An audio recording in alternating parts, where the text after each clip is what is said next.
This is Szilarda Mendoza reporting on the discussion panel about the Borderland immigration issues with Chief Border Patrol Agent Benjamine Huffman.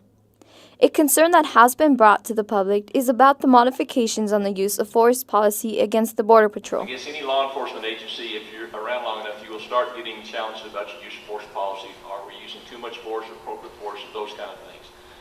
And it was a little frustrating because the reality of the situation is that Border Patrol agents are among the most assaulted law enforcement officers in the country by far. And of those assaults, we actually respond with force or deadly force. When you look at the percentage of the number of times we're assaulted to times we use force, it's pretty minimal, especially when you compare it to other police agencies. The Border Patrol Agency is now complying well with being questioned about these modifications.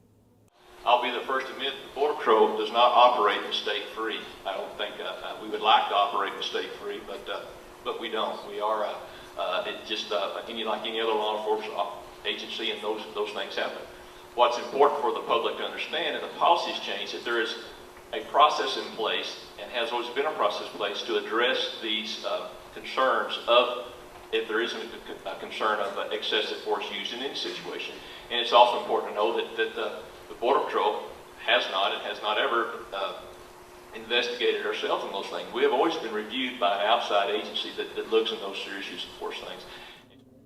The Border Patrol Agency is the authority that gets looked at the heaviest if using too much force or the appropriate force. Happened to slip through the crack. There was never any one group that was responsible for all that. A recent change that was recently announced by Commissioner of CBP is that there will be now one group that has the both criminal and administrative authority to look at all of our allegations of use of force and to see if whether they're justified or not, and go through that process.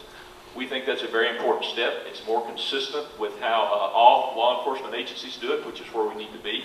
And I think it's going to be following the FBI model as far as keeping track and not letting them slip through the crack. On that note, these changes will accommodate both the Border Patrol and the public. I look at it as a very positive step. One, I think it's going to, I don't think it's going to harm the agency at all, because I believe for the most part, a few exceptions, we're not abusing our authority. But it'll give greater accountability, and that greater accountability brings back that public trust that's so important for us to have. Reporting from EPCC Tejano News, Szilarda Mendoza.